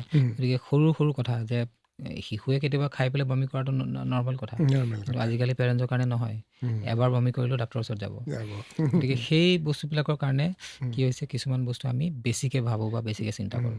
কিছুমান যেনেকৈ ধৰক চেৰেব্ৰেল পালচি বা অটিজম, এইটো বেছি বাঢ়িছে বুলি ভাবে নেকি আপুনি? এতিয়া আমি যোনবিলাক আমাৰ বেমাৰ কমিউনিকেশ্যন ৰিলেটেড, মানে আমি যে কথা বতৰা পাতোঁ বা আমাৰ সামাজিক যোনটো সম্পৰ্ক আহে, যে আমি এবছৰীয়া শিশু এটা সমাজত যেনেকৈ থাকিব, 3 বছৰীয়া শিশু এটা বেলেগ হ'ব, 5 বছৰৰ শিশু এটা বেলেগ হ'ব। এই যোনটো সমাজৰ লগত আমাৰ সম্পৰ্ক হয় বা আমি বুজি পোৱা হওঁ সমাজৰ নিয়ম কানুন বা বিভিন্ন কথা, এই বেমাৰবিলাক বাঢ়িছে, বহুত বাঢ়িছে। কাৰণ তাৰ কাৰণটো কি বুলি ভাবে? কাৰণটো আমাৰ এটাটো আচলতে সেই বেমাৰবিলাকৰ পূৰা দৃঢ়কৈ ক'বলৈ মেডিকেল চায়েন্সে এতিয়াও কাৰণবিলাক নাজানে। গতিকে আমি জেনেটিক কিছুমানৰ মানে আমাৰ জেনেটিক যোনটো কথা কওঁ আমি, সেইটো আৰু কিছুমান এনভাইৰমেণ্টেল কথা। এতিয়া এনভাইৰমেণ্টেল কথাৰ ভিতৰত আমাৰ যোনবিলাক গেজেটছ, মোবাইল হওক, টেলিভিশ্যন হওক, এইবিলাকৰ ডেফিনেটলি এটা ৰোল আছে এনেকুৱা ধৰণৰ বেমাৰবিলাক বাঢ়াৰ। আৰু আমাৰ যোনবিলাক ফৰ্মেটিভ ইয়েৰ, য'ত আমাৰ ল'ৰা ছোৱালীয়ে কথা ক'বলৈ শিকে, ভাষাটো শিকে, মাতৃভাষাটোক আচলতে কোনো কাকো শিকাব নালাগে, ল'ৰা ছোৱালীয়ে নিজেই শিকে। কিন্তু যেতিয়া আমি মাতৃভাষাটো শিকিবলৈ নিদি মোবাইলটো দি দিওঁ হাতত, তেতিয়া ল'ৰা ছোৱালীবিলাকে কি হয়, এনেকুৱা ল'ৰা ছোৱালীবিলাকে ইংৰাজী শিকে বা কোনো ভাষাই হয়তো ভালকৈ শিকিব নোৱাৰে। গতিকে এই অটিজিমৰ কথা যোনটো ক'লা তুমি, বা ADHD বা এনেকুৱা লাৰ্ণিং ডিছঅৰ্ডাৰ্ছ, এইবিলাক বহু পৰিমাণে বাঢ়ি গৈছে। গতিকে এইবিলাক বহুত বেছি প্ৰব্লেম আৰু মানসিক যোনবিলাক বেমাৰ আজাৰ, আনকি ডিপ্ৰেশ্যনৰ নিচিনা বেমাৰ, এই বেমাৰ আজাৰবিলাক কি হৈছে এতিয়া বহু সংখ্যক বাঢ়ি গৈছে শিশুৰ ক্ষেত্ৰতো। গতিকে এই যে মানসিক বেমাৰৰ পৰিমাণবিলাক বাঢ়িছে আৰু ইনফেকশ্যন কমিছে, লাইফষ্টাইল ডিজিজ বাঢ়িছে, গতিকে এই গোটেইখিনি মই ভাবোঁ যে আমাৰ যোনটো সমাজৰ শ্বিফ্ট বা আমাৰ সমাজখন যে সলনি হৈছে, চ' তাৰ ডেফিনেটলি এটা কাৰণ এইবিলাক বেমাৰ এনেকুৱা হোৱা। মই চিকিৎসাৰ পৰা আঁতৰি আহিম লাহেকৈ। মই খালি এটা বস্তু জানিব বিচাৰোঁ যে ধৰক চেৰেব্ৰেল পালচিয়ে হওক বা অটিজমেই হওক বা ADHD, এনেকুৱা ৰোগবিলাক যেনেকৈ বিশেষকৈ অটিজম, মানে এইটো আপোনাৰ ৰাখিব পাৰি, নিয়ন্ত্ৰণ কৰিব পাৰি বা এইটো চিকিৎসাৰ জৰিয়তে তাক ঠিক কৰিব পাৰি, এই ক্ষেত্ৰত আপুনি কেনেকৈ ক'ব? এইটো নিৰ্ভৰ কৰিব শিশুজনক আমি কেতিয়া ধৰা পেলাইছোঁ। এতিয়া অটিজিমৰো বিভিন্ন ধৰণৰ থাকে। কিছুমান শিশু থাকে যে অলপমান 1.5 বছৰমান বয়সলৈকে ঠিকেই থাকে, তাৰপিছত এনেকুৱা হৈ যায়, পিছ পৰি যায় বা পাহৰি যায় বা ক'ব নোৱাৰা হয়। গতিকে সেনেকুৱা শিশু কেতিয়াবা আমি সহজতে ধৰা পেলাব পৰা যায়, যেতিয়া মাক দেউতাকে গম পায় যে বস্তুবিলাক পাহৰি গৈছে বা কথা কোৱা নাই বা এনেকুৱা ধৰণৰ কথা। আৰু কিছুমান থাকে যে জন্মগত হিচাপে হয়, মানে কথাই নাপাতে বা খেলি থাকে, খালি কোনো ধৰণৰ বাকী কথাৰ প্ৰতি গুৰুত্ব নাথাকে। গতিকে যদি মাক দেউতাকসকল যদি আৱেৰ হয় বা বুজি পায়, যদি ডাক্তৰৰ কাষ সোনকালে চাপে, তেতিয়াহ'লে এইবিলাক বেমাৰ ভালকৈ চিকিৎসা কৰিব পৰা যায় বা কণ্ট্ৰলত আনিব পৰা যায়। কিন্তু যদি দেৰি হয়, সেই শিশুজনকে যদি আমি ধৰক 4 বছৰত পাইছোঁ, 5 বছৰত পাইছোঁ, তেতিয়া কথাবিলাক অলপ বেলেগ হৈ পৰে। আৰু বেমাৰটোৰ চিভিয়াৰিটি, যে কিমান বেছি পৰিমাণত বেমাৰটো আছে, সেইটো এটা কথা নিৰ্ভৰ কৰে। গতিকে এই গোটেইবিলাক বস্তু কি হয়, প্ৰত্যেক শিশুৰ কাৰণে বেলেগ বেলেগ হৈ পৰে। আৰু যোনবিলাক ব্যৱস্থা আমি লওঁ, মেডিচিনৰ ৰোল খুব কম এনেকুৱা বেমাৰত, আৰু যোনবিলাক বিভিন্ন ধৰণৰ থেৰাপি হওক বা উম, কমিউনিটি ছাপৰ্ট হওক বা ফেমিলি ছাপৰ্ট, ৰিহেবিলিটেশ্যন ৰিহেবিলিটেশ্যন এইবিলাকৰ কথা খুব বেছিকৈ আহি বেছি পৰে। আহি যায়, আৰু কাৰ কেনেকুৱা হৈছে, কিমান ভালকৈ হৈছে, সেইবিলাকৰ উম, ওপৰত এইবিলাক কথা নিৰ্ভৰ কৰে। নিৰ্ভৰ কৰে। মই স্বাস্থ্য বা ৰোগ ইটোৰ ক্ষেত্ৰত মই শেষৰটো প্ৰশ্নই আপোনাক সুধিব বিচাৰিছোঁ। আপুনি ইমান বেছি প্ৰেক্টিচ কৰি থাকে, লাষ্ট ধৰক 2টা বছৰ যদি মই সুধোঁ আপোনাক যে 2টা বছৰত শিশু ৰোগৰ ক্ষেত্ৰত কোনটো ৰোগ বেছি আপুনি ভয়ংকৰ বুলি দেখিছে বা বেছি খুব দ্ৰুত গতিত ধৰা পৰিছে, আপুনি ডায়েগন'জ কৰিব পাৰিছে বা প্ৰতিদিনে এনেকুৱা ধৰণৰ ৰোগ আহি আছে, এইটো কোনটো বেছি বুলি ভাবে আৰু তাৰ কাৰণটো আৰু বা এৱেৰনেছৰ কাৰণে আপুনি অভিভাৱকক কেনেকৈ হেৰি কৰিব, মটিভেট কৰিব খোজে? চ' মানে মই এটা বেমাৰত মই ভাবোঁ যে ৰখি নাযাম। হয়, এতিয়া তাৰমানে কি হৈছে, মই যেতিয়া প্ৰথম গুৱাহাটীলৈ আহিছিলোঁ তেতিয়া মই যিহেতু খুব শিশুবিলাক পটককৈ ছিৰিয়াছ হৈ যায় আৰু সময়ত চিকিৎসা কৰিলে ভালো সোনকালে হয়, মই যোনটো কথা ক'লোঁ। গতিকে মই ক্ৰিটিকেল কেয়াৰ বা পেডিয়াট্ৰিক ইণ্টেনচিভ কেয়াৰত মোৰ ফ'কাছটো আছিল আৰু সেইটোতে মই ট্ৰেইনিং লৈছিলোঁ দিল্লীত। গতিকে সেইটো আহি মই আৰম্ভ কৰিছিলোঁ আৰু মোৰ জীৱনৰ প্ৰথম 10, 12টা 15টা বছৰ এনেকুৱা ধৰণৰ শিশুক চোৱা চিতা কৰোঁতে গৈছিলে। কিন্তু লাহে লাহে দেখা পালোঁ যে যোনবিলাক মই যে ক'লোঁ ন, সমাজৰ সলনিৰ লগত বা শ্বিফ্টৰ লগত যোনটো আমাৰ বেমাৰবিলাক কি হৈছে, যোনবিলাক আমাৰ নিউৰলজিকেল বেমাৰ বা আমাৰ নাৰ্ভৰ হওক বা মাইণ্ডৰ হওক, নিউৰ'চাইকিয়াট্ৰিক যোনবিলাক বেমাৰ, এই বেমাৰবিলাক খুব বেছি পৰিমাণে হ'বলৈ ধৰিছে এতিয়া। গতিকে সেইকাৰণে ময়ো মোৰ ফ'কাছটো চেঞ্জ কৰিলোঁ। এতিয়া মই ক্ৰিটিকেল কেয়াৰৰ পেচেণ্ট চাওঁ বাৰু, কিন্তু মই পেডিয়াট্ৰিক নিউৰ'লজিও প্ৰেক্টিছ কৰোঁ। গতিকে তাত নিউৰ'চাইকিয়াট্ৰিক ইলনেছবিলাকো আহে, যোনটো তুমি অটিজিমৰ কথা ক'লা, ADHD ক'লা, এইবিলাকতো বহু সংখ্য বাঢ়িছে। এতিয়া হয়তো মই এনেকুৱা ধৰণৰ প্ৰেক্টিছ কৰোঁ কাৰণে মোৰ OPDত এনেকুৱা বেমাৰৰ সংখ্যা বেছি, হয়তো কাৰোবাৰ হাতত কম হ'ব পাৰে। কিন্তু মোৰ নিজৰ পাৰ্চনেল এক্সপিৰিয়েঞ্চটো মই কৈ আছোঁ যে এই এনেকুৱা ধৰণৰ যোনবিলাক নিউৰ'চাইকিয়াট্ৰিক ডিজিজ, সেইবিলাক সম্পূৰ্ণ মানে বহু পৰিমাণে বাঢ়িছে। আৰু এইটোত আমি যোনবিলাক এৱাৰনেছ কৰিব লাগে সেইবিলাক আমি কিছু পৰিমাণে কৰি আছোঁ। কিন্তু যোনটো এটা খুব ডিচিপ্লিন বা খুব এটা মানে সামাজিক বা গভৰ্ণমেণ্টৰ বা প্ৰাইভেট ছেক্টৰৰ চবৰে এটা জইণ্ট যোনটো সুকীয়া এটা হেৰি হ'ব লাগে, ব্যৱস্থা থাকিব লাগে, সেই ব্যৱস্থাখিনি মই ভাবোঁ যে এতিয়াও আমাৰ সমাজত হৈ পৰা নাই। গতিকে মই ভাবোঁ যে ডেফিনেটলি লাহে লাহে এইবিলাক আহিব।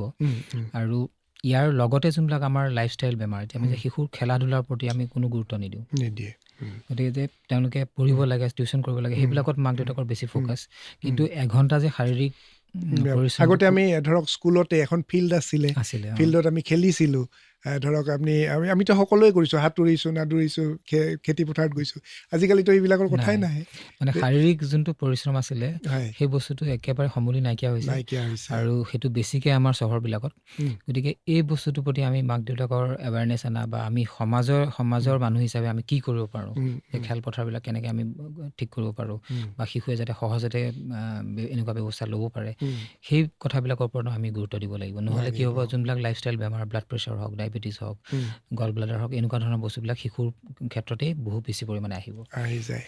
আপুনি বহুত পেচেণ্টটো চাব লগা হয়, উপায়ো নাই, আপোনাক মানুহে পোৱাটো মুস্কিল। 2 বজালৈকে চাই, কেতিয়াবা এনেকুৱা নালাগে যে বাপৰে বাপ ইমান পেচেণ্ট চাই আছোঁ, এনেকুৱা লাগে নালাগে কেতিয়াবা? ৰাতি 2টা, সেইদিনা অলপতে মোক এজনে কৈছে যে ছাৰে 2:30 বজাত চাইছে। আচৰিত লাগিছে মোৰ, বাপৰে বাপ 2:30 বজালৈকে পেচেণ্টটো চাইছে। কেতিয়াবা লাগেনে, বিৰক্তি লাগেনে কেতিয়াবা? একচুৱেলি কি, বিৰক্তি লাগে যেতিয়া তুমি ধৰা একেটা ধৰণৰ বেমাৰী, কাহ চৰ্দি যদি একেলেঠাৰিয়ে তুমি চাই আছা, তেতিয়া আমনি লাগে। কিন্তু এনেকুৱা এটা যদি বেমাৰী তুমি পাইছা যোনটোৱে তোমাৰ মনটোক মানে চিন্তাত পেলাইছে যে কি হ'ব পাৰে, অলপমান ডিফিকাল্ট বা বুজি পাবলৈ, তুমি ডায়েগন'জ কৰিবৰ কাৰণে বা চিকিৎসা কৰিবৰ কাৰণে তুমি য'ত মনটোক মানে ব্যৱহাৰ কৰিব লাগিব, সেনেকুৱা ধৰণৰ বেমাৰীয়ে তোমাক ষ্টিমুলেট কৰে, মানে এটলিষ্ট মোক ষ্টিমুলেট কৰে যে ঠিক আছে, 5টা মই এনেকুৱা ধৰণৰ বেমাৰী চালোঁ, কিন্তু তাৰ ভিতৰত যদি মই 2টা এনেকুৱা বেলেগ বেমাৰী চাইছোঁ, তেতিয়া মোৰ মনটোৱে শান্তি পায়। আৰু তুমি যোনটো কথা কৈছা যে মই 2টা বজাত পেচেণ্ট চাওঁ, সেইটো এটা মোৰ পুৰণা অভ্যাস হৈ গ'ল আচলতে। আগতে কি হৈছিলে, আমাৰ মেন পাৱাৰ মানে আমাৰ ICUবিলাকত ৰাখিবৰ কাৰণে মানুহ নাছিলে। গতিকে যেতিয়া মই এটা খুব ছিৰিয়াছ বেমাৰী ৰাখোঁ ICUত, তেতিয়া কি হয়, বেছিভাগ আমাৰ ইমাৰ্জেঞ্চি বা দুৰ্ঘটনা ৰাতি হয়। কাৰণ আমাৰ ষ্টাফসকল অলপমান ক্লান্ত হয় বা তেওঁলোকে চোৱাৰ যোনটো মনোভাৱ সেইটো হয়তো অলপমান কম থাকিব পাৰে। গতিকে যেতিয়া মই ৰাতি দেৰিকৈ ভালকৈ এজন পেচেণ্ট চাওঁ ICUত গৈ পেলাই, মোৰ ষ্টাফখিনিও এলাৰ্ট হৈ যায় আৰু তেওঁলোকক মই যোনখিনি ইনষ্ট্ৰাকশ্যন দিম সেইখিনি তেওঁলোকে ভালকৈ পালন কৰে। কাৰণ এজন ছিনিয়ৰ ডক্টৰে যদি চাইছে ৰাতি দেৰিকৈ 12টাত হওক 1টাত হওক, তেতিয়া তেওঁলোক এলাৰ্টনেছটো বাঢ়ে। আৰু ময়ো যিখিনি গৈ সময় পিছত শুম, 4 ঘণ্টা হওক 5 ঘণ্টা, যি ঘণ্টা যিমানখিনি শুওঁ মই, সেইখিনি মই মানে ভালকৈ শুব পাৰোঁ। গতিকে সেই স্বভাৱটো থকাৰ ফলত মোৰ ৰাতি এতিয়াও তেনেকৈ দেৰিকৈ পেচেণ্ট চোৱাৰ এটা অভ্যাস আছে। কিন্তু এতিয়া যিহেতু বয়সো হ'ল বা বহুদিন প্ৰেক্টিছো কৰিলোঁ, গতিকে তেনেকৈ সেই হিচাপে বিৰক্তি লাগে নহয়, বিৰক্তি বুলি নকওঁ। তাৰমানে একচুৱেলি বিৰক্তি হ'লেতো প্ৰফেশ্যনটো মানে থাকিবই নোৱাৰিব। গতিকে মানে সেই বিৰক্তিটো নাহিবৰ কাৰণে মই কি কৰোঁ, নিজকে সদায় নিজৰ লগত কথা পাতোঁ যে একো নাই, এইটো এনেকুৱা আছে, কিন্তু মোৰ কামটোৱে এইটো, মোৰ পেচাটোৱে এইটো। পেচাটোক বেয়া পাবলৈ ধৰোঁ তেতিয়াতো মই সমাজত মানে তথাপিতো আপুনিতো এৰিব নোৱাৰে। কাৰণ ডাক্তৰ প্ৰাকৃতিচ বৰাই যদি শিশু ৰোগ চিকিৎসাটোৱে যদি এৰে, তেনেহ'লেতো বহুত মানুহেই পাগল হৈ যাব। সেইটো এটা কথা থাকিব। আমি চিকিৎসাৰ পৰা অলপমান আঁতৰি আহিব খুজিছোঁ।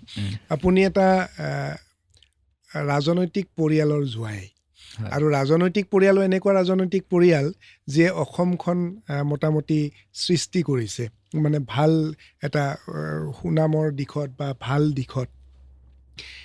আপোনাৰ কেতিয়াবা এনেকুৱা লাগিছিল নে যে চিকিৎসা শাস্ত্ৰৰ পৰা ৰাজনৈতিক পৰিয়ালত আহি গ'লো? কেনেকুৱা ফিল হয় কেতিয়াবা, অনুভৱ কেনেকুৱা? সেইটো বহুতে সোধে, কিন্তু নাই, মই এটা কথা জানো যে মই কি কৰিলে মই ভাল, কিহত মই ভাল থাকিব পাৰিম, সেই বস্তুটোত মই এটলিষ্ট সম্পূৰ্ণভাৱে ক্লিয়াৰ, বা মোৰ যোনটো মনোভাৱ সেইটো মই জানো, বুজি পাওঁ ভালকৈ। গতিকে মই জানো যে যদি পলিটিক্স বা ৰাজনৈতিক কেৰিয়াৰ হ'ব লাগে, সেইটো মোৰ নহয়, মোৰ সহধৰ্মিনীৰ হ'ব লাগিব। মই এইটো বস্তুৰ কাৰণে জন্মই লোৱা নাই, বা মোৰ তেজত নাই। গতিকে মই সেইটো চেষ্টা কৰাও অনুচিত। গতিকে সেইটো বস্তু মই পূৰা ক্লিয়াৰ। গতিকে সেইফালে কেতিয়াও ঢাল খোৱা নাই। যিখিনি ছাপৰ্ট মই মোৰ সহধৰ্মিনীক দিব লাগে সেইখিনি দিছিলোঁ। হয়তো তেওঁ ইমান এটা ছাকচেছফুল হোৱা নাই, বেলেগ কথা। কিন্তু মানে ৰাজনৈতিকৰ লগত, মানে পলিটিক্সৰ লগত সদায় এটা এটাচমেণ্ট আছে, টাচ এটা আছে। এটাচমেণ্টটো থাকিবই, কাৰণ গোটেই প্ৰায় ভাল যিখিনি আমাৰ এতিয়া লেখত ল'বলগীয়া ৰাজনীতিক সকলোৰে ল'ৰা ছোৱালী আপুনিয়ে চাই আছে, গতিকে আল্টিমেটলি থাকিব। কিন্তু এনেকুৱা কেতিয়াবা হয়নে যে আপোনাৰ ধৰক এতিয়া শহুৰৰ ঘৰ কৈছোঁ, যে শহুৰৰ ঘৰততো ৰাজনীতিৰ কথাটো বহুত বেছি পাতিব, বা আপোনাৰ শহুৰ দেউতাই নিজে এজন মন্ত্ৰী আছিলে, বা গোপীনাথ বৰদলৈৰ ল'ৰা হিচাপেও সেই এটা লিগেচি এটা থাকিব। তেওঁলোকৰ ঘৰত ধৰক ৰাজনীতিৰ কথা বেছি হয়। কেতিয়াবা আপোনাৰ অলপমান অকৱাৰ্ড ফিল হয় নেকি, যে মানে মই চিকিৎসা শাস্ত্ৰৰ মানুহ, ইয়াতে ৰাজনীতিত বেছি কথা বতৰা হৈছে, এনেকুৱা অকৱাৰ্ড ফিল হয় নে কেতিয়াবা? আচলতে নহয়। তাৰমানে কিয়, মানে আমিতো এতিয়া যেতিয়া হস্পিটেলত আছোঁ বা OPDত আছোঁ, চব সময়তো বেমাৰীৰ কথাই পাতি আছোঁ, বেমাৰৰ কথাই পাতি আছোঁ। গতিকে ঘৰটো গৈ যদি আকৌ বেমাৰৰ কথাই পাতোঁ, তেতিয়াহে আচলতে বেয়া লাগিলহেঁতেন। গতিকে এতিয়া যেতিয়া ঘৰত আহি পেলাই এটা অন্য ধৰণৰ এনভাইৰনমেণ্ট পাওঁ, অন্য ধৰণৰ টপিক পাওঁ কথা পাতিবলৈ, তেতিয়া আচলতে ভালেই লাগে। এইটো হয় অৱশ্যে, দেশ পৰিচালনাৰ কথা পাতিব পালে আৰু ভাল লাগিব। আপোনাৰ খোৱা বোৱাৰ ৰুচি কেনেকুৱা? মই খোৱা বোৱাত খুব সতৰ্ক, কাৰণ ইংৰাজীত এটা কথা আছে যোনটো মই খুব পালন কৰোঁ, you become what you eat. তাৰমানে আপুনি যি খায় সেইটোৱে হ'ব আপুনি। গতিকে সেইকাৰণে মই কি খাওঁ বহুত সাৱধানেৰে খাওঁ। গতিকে বহুত ৰিচাৰ্চো কৰোঁ মই নিউট্ৰিশ্যনৰ ওপৰত, মানে কোনটো বস্তু কিহৰ কাৰণে ভাল, কি কথা। ডাক্তৰ হ'লেও বহুত কথা আমি নাজানো কেতিয়াবা, এইবিলাক পিছত পঢ়া শুনা কৰি গম পোৱা কথা। গতিকে খোৱা বোৱাৰ ক্ষেত্ৰত খুব সাৱধান হোৱাৰ বাবে হয়তো মই শাৰীৰিকভাৱে কিছু পৰিমাণে হ'লেও মানে সামৰ্থ্য হৈ পেলাই আছোঁ এতিয়া। আৰু খোৱা বোৱাত এটা কথা মই সদায় মানি চলোঁ, আমাৰ অসমত কি হয় যে যদি আমি কাৰোবাৰ ঘৰত গৈছোঁ খাবলৈ, যদি ক'লোঁ এইটো খুব ভাল হৈছে বুলি, তেতিয়া লগে লগে আৰু বেছিকৈ দিব। চ' মই সদায় এইটো কথা কওঁ, যোনটো ভাল বস্তু সেইটো সদায় কম খাব লাগে। কমকৈ খালেহে তাৰ জুতিটো বেছি হয়, মনতো থাকে। কিন্তু যেতিয়া সেইটোকে দবাই পেট ভৰাই খালোঁ, সেইটো আচলতে মানে দিগদাৰ। সেইকাৰণে আপুনি ইমান ধুনীয়াকৈ আছে এতিয়াও। আপোনাৰ আমি 50 বছৰীয়া হেৰিও খাইছোঁ, বাৰ্থডে খাইছোঁ, গতিকে তথাপিতো আপোনাকতো ক'ব নোৱাৰিব কোনো। আপোনাৰ ছোৱালীয়েও চিকিৎসক হৈ গ'ল। হয়, তাই জাষ্ট MD জইন কৰিলে এতিয়া অপশ্যন গাইনী ডিপাৰ্টমেণ্টত অ'কে, জাষ্ট নতুনকৈ জইন কৰিছে এইবাৰ। হয়, গতিকে মোৰ ডাঙৰ ছোৱালী আৰু মোৰ সৰুজনী ছোৱালী অৱশ্যে তাই আৰ্টছত আছে। তাই লিবাৰেল আৰ্টছ বুলি এটা ছাবজেক্ট পঢ়ি আছে এমষ্টাৰডাম ইউৰোপত। আৰে বাপৰে। তাইও অৱশ্যে গ্ৰেজুৱেশ্যন আছে এতিয়া, যোনটো মানে এই 15 তাৰিখে আছিলে আচলতে ডিচেম্বৰৰ। কিন্তু আমি যাব নোৱাৰিলোঁ কাৰণ মোৰ ডাঙৰ ছোৱালীৰ এই ইণ্টাৰভিউবিলাক চলি থকাৰ কাৰণে। গতিকে তাই ভৱিষ্যতে কি কৰে এতিয়াও মই নাজানো, কিন্তু মোৰ ডাঙৰ ছোৱালীৰ মোটামুটি গতি লাগিছে। এতিয়া গোটেইকেইজনেতো কেতিয়াবা কেতিয়াবা লগ হয়, কি কথা পাতে? এজন চিকিৎসক, আপুনি নিজেই চিকিৎসক, ঘৰত মাক পলিটিচিয়ান, তাৰপিছত আৰু এজন চিকিৎসক, এগৰাকী আমষ্টাৰডামত পঢ়িছে, কি কথা পাতে? নহয়, এতিয়া আমষ্টাৰডামত থকা গৰাকীটো লগ পোৱা নাযায়। হয়, এতিয়া তাই ক'ভিডৰ সময়ত গৈছিলে, যোৱাৰ সময়ত আমি যাব নোৱাৰিলোঁ থ'বলৈ তাইক, কাৰণ সেইটো সময়ত ভিজা চিজাবিলাক খুব লিমিটেড আছিলে। এতিয়া যি নহওক বাৰু, তাই এবাৰ নে দুবাৰ ঘৰলৈ আহিছে, গতিকে তাইকতো সাধাৰণতে লগ পোৱা নাযায়। এতিয়া তাই যেতিয়া আহে মোৰ ডাঙৰজনী ছোৱালী নাথাকে, কাৰণ তাইৰ দুইজনীৰে বন্ধবিলাক নিমিলে। গতিকে লগ পোৱা সময়ত বেছিভাগ সময় মোৰ ডাঙৰ ছোৱালীকে লগ পাওঁ আৰু মোৰ ৱাইফ থাকে। গতিকে সেইটো সময়ত কিন্তু আমি মেডিচিনৰ কথা নাপাতোঁ। মোৰ ছোৱালীয়ে যদি কিবা মোক তাই পঢ়া শুনাৰ কথা সুধিবলৈ থাকে বা হেৰি থাকে, তেতিয়া মোক মানে অকলশৰেই সোধে, বা আমি দুজন যেতিয়া আছোঁ তেতিয়া সোধে।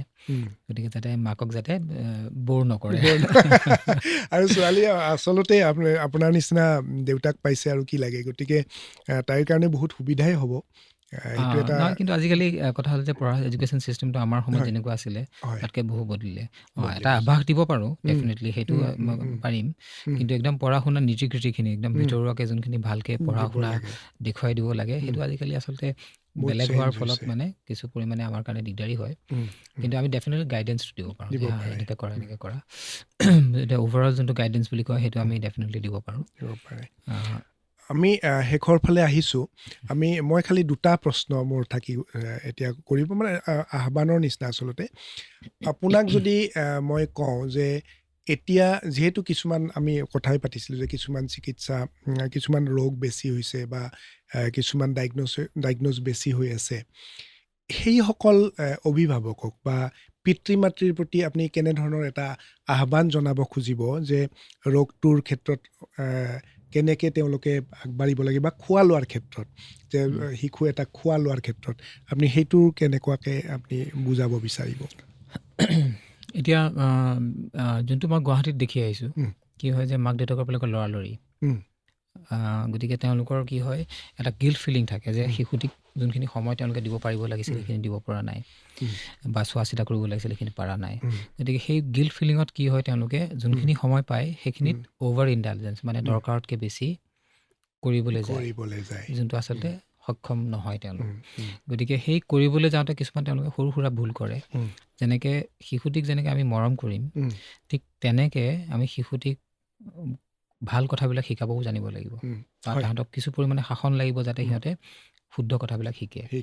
গতিকে এতিয়াৰ মাতৃ পিতৃবিলাক কি হৈছে, কোনটো শুদ্ধ কোনটো ভুল, সেই জাজমেণ্টটো, সেই বিবেচনাটো যে শিশুটিয়ে নহয় তেওঁলোকে ল'ব লাগে, সেই বস্তুটো পাহৰি যায়। যে এতিয়া শিশুটিয়ে বোলে চিপছ খাই ভাল পায়, তাক সদায় 2 পেকেট চিপছ আনি দিয়ে। গতিকে সেই যে বিবেচনাটো যে সেই 2 পেকেট চিপছ খোৱাটো ভাল হৈছে নে নাই সদায়, গতিকে সেইটো কোনে ল'ব? শিশুটিয়ে ল'ব নে মাক দেউতাকে ল'ব? গতিকে মৰমৰ সীমা এটা থাকিব লাগিব। যদি মৰমটোৱে যদি ক্ষতি কৰিছে শিশুটিক, তেতিয়াহ'লে সেইটো মৰম আৰু ভাল মৰম হৈ নাথাকে। গতিকে এই যে বিবেচনাবিলাক যে মাতৃ পিতৃয়ে ল'ব লাগে, এতিয়া আমি শিশুটিক জন্ম দিয়াৰ পিছত আমাৰ নৈতিক যোনটো আমাৰ কি বুলি কয় ৰেছপনচিবিলিটি, সেইটো হৈছে যে আমি মৰম কৰিব লাগিব, কিন্তু তাক এজন ভাল নাগৰিকো বনাব লাগিব, সুস্থ সবল নাগৰিক বনাব লাগিব। গতিকে শাৰীৰিকভাৱে সুস্থ হ'ব লাগিব, মানসিকভাৱে সুস্থ হ'ব লাগিব চব ফালৰ পৰা। গতিকে এই ব্যৱস্থাখিনি লওঁতে আমাৰ যে কি কাম, কি হেৰি, বহুতে নাজানিব পাৰে, কিন্তু সেইটো আমাৰ আজিকালি বিভিন্ন ধৰণৰ মিডিয়া আছে, কিতাপ আছে, বা ইণ্টাৰনেট আছে, বা বিভিন্ন ধৰণৰ হেৰি আছে, য'ৰ পৰা আমি ইনফৰমেশ্যন ল'ব পাৰোঁ। গতিকে আমি এজন ভাল মাতৃ পিতৃ কেনেকৈ হ'ম, এই কথাখিনি মই ভাবোঁ যে নতুনবিলাক পেৰেণ্টছ বা যোনবিলাক মাতৃ পিতৃ তেওঁলোকে চাব লাগে। আৰু বিভিন্ন ৰোগ বহুত পিতৃ মাতৃয়ে একচেপ্ট কৰিব নিবিচাৰে, সেইটো এটা প্ৰব্লেম। এক্সেক্টলি মই ক'বলৈ আহিছিলোঁ তালৈ, যে যেতিয়া আমি এজন বেমাৰীক কওঁ যে আপোনাৰ শিশুতে ধৰা তুমি অটিজিমৰ কথাই কৈছা, যে 2 বছৰত য'ত নেকি ভালকৈ বাক্য ক'ব পাৰিব লাগিছিলে, কথাটো কোৱা নাই, অলপমান দেৰি হৈছে, গতিকে আপোনালোকে অলপমান সতৰ্ক হওক বা এইখিনি আপোনালোকে কৰিব লাগে, তেতিয়া এটা ডিনায়েল মানে সেই বস্তুটো মানি নলয়। তাৰপিছত যেতিয়া এবছৰৰ পিছত যেতিয়া অলৰেডি দেৰি হৈছে, তেতিয়া কিন্তু তেওঁলোকৰ ৰাস্তা নাথাকে আৰু বস্তুটো বেয়া ফাললৈহে যায়। সময়ত বস্তুটো আঁকোৱালি লোৱা বা বুজি উঠা বা সময়ত আমি মেডিকেল হেল্প লোৱা, সেইটো খুবেই প্ৰয়োজন। আৰু আজিকালি দিন এনেকুৱা যে যোনবিলাক কথা আমি আগতে এৰি দিব পাৰিছিলোঁ, আজিকালি সেই এৰি দিলে সেইটো বেয়ালৈ যায়। গতিকে সময়ত ডাক্তৰৰ কাষ চপা, সময়ত মেডিকেল হেল্প লোৱাটো বহুতেই প্ৰয়োজনীয়। এটলিষ্ট এইটো কথা গম পাবলৈ যে এইটো আচলতে কিবা প্ৰব্লেম আছে নে নাই, মানে এটলিষ্ট মনটো ক্লিয়াৰ কৰাটো খুবেই জৰুৰী। হয়, মই শেষৰটো মানে কথা মই আপোনাক ক'ব বিচাৰিম যে আপুনি এগৰাকী প্ৰখ্যাত শিশু ৰোগ বিশেষজ্ঞ হিচাপে ডাক্তৰ প্ৰাকৃতিশ বৰাক যদি মই কওঁ যে অসম চৰকাৰক আপুনি এটা আহ্বান জনাব পাৰে, যিটো আহ্বান ধৰক আমি চৰকাৰলৈকেও পঠাব পাৰোঁ, যে অসমৰ স্বাস্থ্যখণ্ডক লৈ বা শিশু ৰোগৰ ক্ষেত্ৰতেই হওক, কিবা যদি আপুনি এটা আহ্বান জনাব খোজে, কি আহ্বান জনাব? এতিয়া আমাৰ যদিও আমাৰ মেডিকেল কলেজ আছে, বিভিন্ন হেৰি আছে, কিন্তু শিশুৰ ক্ষেত্ৰত কি হৈছে যে আইচলেটেড, মানে শিশুৰ কাৰণেই খালী, যেনেকৈ আমাৰ বিভিন্ন ধৰণৰ আগৰ হায়দৰাবাদে হওক বা দিল্লী হওক, তাতে শিশুৰ নিজাববীয়াকৈ কিছুমান হস্পিটেল আছে। এতিয়া আমাৰ সেনেকুৱা ধৰণৰ ব্যৱস্থা নাই, য'ত আমি এজন শিশু সোমালে চব ধৰণৰ খুব ভাল চিকিৎসাৰ পদ্ধতি য'ত অৱলম্বন হ'ব, কেঞ্চাৰৰ পৰা আৰম্ভ কৰি বিভিন্ন ধৰণৰ বস্তু। গতিকে সেনেকুৱা ধৰণৰ এটা ছাতৰ তলত সেনেকুৱা ধৰণৰ ব্যৱস্থা অসমত এতিয়ালৈকে হোৱা নাই। গতিকে এইটো এটা হয়তো গভৰ্ণমেণ্ট আৰু প্ৰাইভেট যুটীয়াকৈ আমি কৰিব পাৰোঁ। গতিকে যাতে চব ধৰণৰ ব্যৱস্থা, চব ধৰণৰ বিশেষজ্ঞ, এতিয়া শিশু ৰোগ বিশেষজ্ঞৰো চব বেলেগ বেলেগ হৈছে, কিডনী ডক্টৰ বেলেগ, নিউৰলজি বেলেগ, চবৰে বেলেগ। গতিকে সেই তেনেকুৱা ধৰণৰ যোনবিলাক ভাল মেন পাৱাৰ বা ভাল ডক্টৰ্ছ একগোট হৈ পেলাই তেনেকুৱা এখন যদি হস্পিটেল আমি কৰিব পাৰোঁ, ক্ৰিয়েট কৰিব পাৰোঁ, সেইটো খুবেই ভাল হ'ব। এইটো খুব টান কাম, কিন্তু যেনেকৈ মই ক'লোঁ, যিকোনো টান কাম যদি আমি হেৰিৰে লওঁ, দৃঢ় মনেৰে লওঁ, পৰা যাব। কিন্তু সেই প্ৰচেষ্টাটো কোনে আৰম্ভ কৰিব, কেনেকৈ আৰম্ভ হ'ব, সেই কথাবিলাক আমি পাতিব লাগিব, আলোচনা কৰিব লাগিব। এয়া আছিল আমাৰ মাজত ডাক্তৰ প্ৰাকৃতিশ বৰা। ডাক্তৰ প্ৰাকৃতিশ বৰাৰ লগত যদি আমি কথা পাতিব খোজোঁ, তেনেহ'লে আমি ঘণ্টা কথা পাতিব লাগিব। আৰু যিহেতু বিষয়টো হৈছে শিশু ৰোগ বা তেখেত মানুহগৰাকী, আৰু প্ৰাকৃতিশ দাৰ লগত কথা পাতিলে আচলতে শিশু ৰোগৰ কথা যদি আমি পাতিব যাওঁ, তেনেহ'লে বহু ঘণ্টা কথা পাতিব লাগিব। কিন্তু সময়টো তাকৰ বা সময়ৰ আমাৰ নিজৰ এটা লিমিটেশ্যন থাকে। আমি এঘণ্টাৰ ভিতৰতে সকলো সামৰিবৰ কাৰণে সক্ষম কেতিয়াও হ'ব নোৱাৰোঁ। পৰৱৰ্তী সময়ত কেতিয়াবা আকৌ প্ৰাকৃতিশ দাক আমাৰ ষ্টুডিঅ'লৈ মাতিম, বা তেখেতে যদি সময় দিয়ে আমাৰ ষ্টুডিঅ'ত আমি পাম।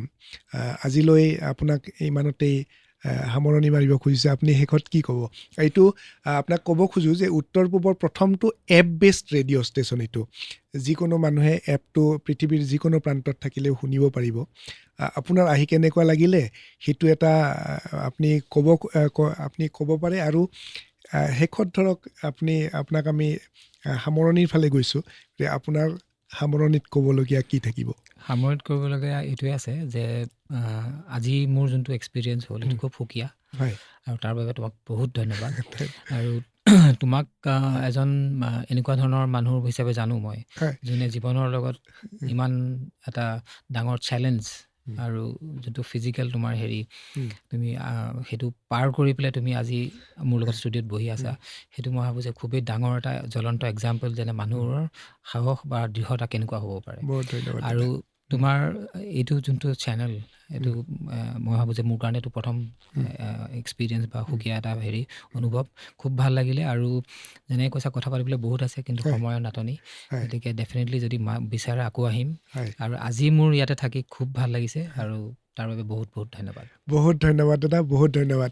শুনা সভাখনো আপোনালোকে শুনি থাকিব প্ৰতিটো দেওবাৰ আৰু শুক্ৰবাৰে সন্ধিয়া 8 বজাত। আজিলৈ আপোনালোকৰ পৰা বিদায় লৈছোঁ। পুনৰ পৰৱৰ্তী এগৰাকী অতিথিৰ সৈতে দেওবাৰ আৰু শুক্ৰবাৰে লগ পাম। শুভৰাত্ৰি।